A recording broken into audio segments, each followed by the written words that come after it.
Now, there's a couple of things that's important. You need to know the difference between AC and DC electricity, thus understanding the difference between AC and DC electromagnetic fields. And basically, this is how it all works.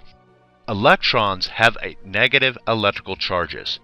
Now, since opposite charges attract, they will move towards an area consisting of positive charges. This movement is made easier in electrical conductors such as a metal wire. Now, with DC electricity, connecting a wire from a negative terminal of a battery to the positive will cause the negatively charged electrons to rush through the wire to the positive charged side.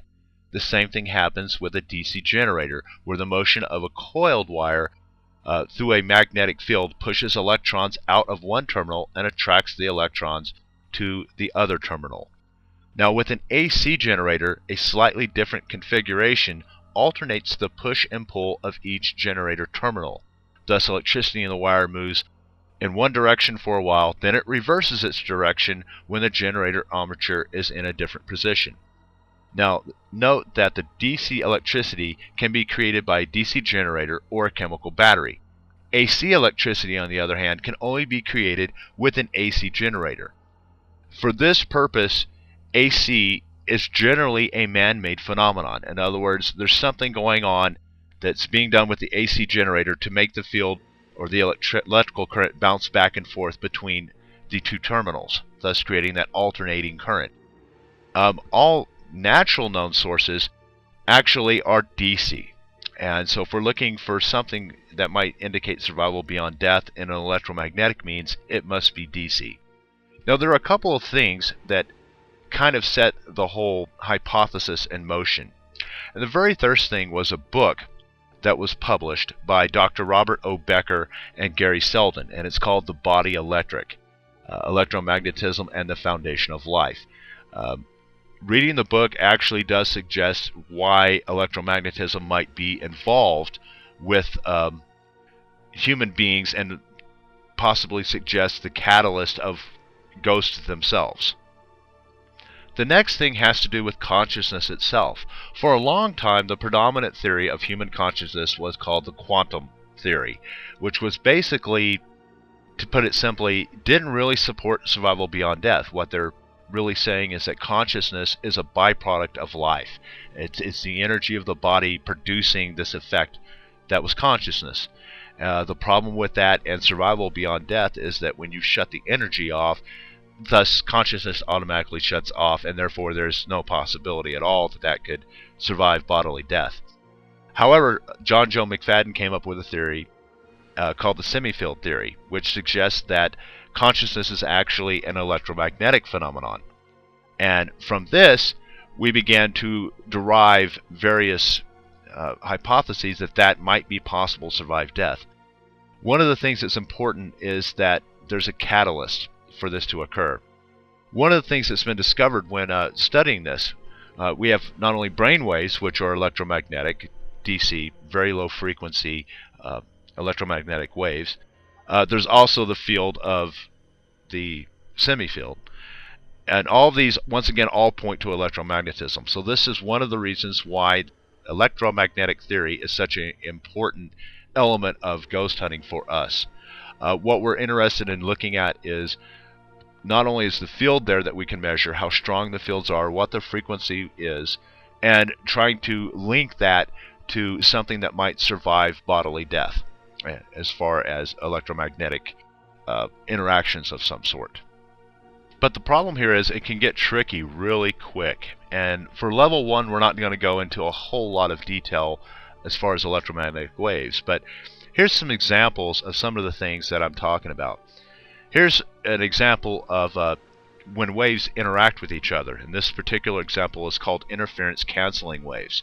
And this is when you have two electromagnetic waves that are vibrating in such a frequency that when they come in together, they cancel each other out. You can see when you're looking with this with a piece of equipment how it could get confusing very, very quickly. Here's another type of phenomenon. This is called an interference reinforcing waves. And this is when you get two waves vibrating at a similar frequency and wavelength, and they join together to create a third wave. This is also called a ghost wave, by the way. So it gets very, very tricky. To give you an example with this one, let's say wave 1 on this chart is a DC source coming from, say, metal in the walls of the location. Wave number 2 would be the interesting wave that we're looking at. Maybe it's the ghost, so to speak. The problem is what you're going to read on your instrument is the third, wave number 1 and wave number 2 combined. So this is one of the reasons you do not want to jump to conclusions and automatically say, well, that's coming from the wall, therefore it is nothing. There could be something in between.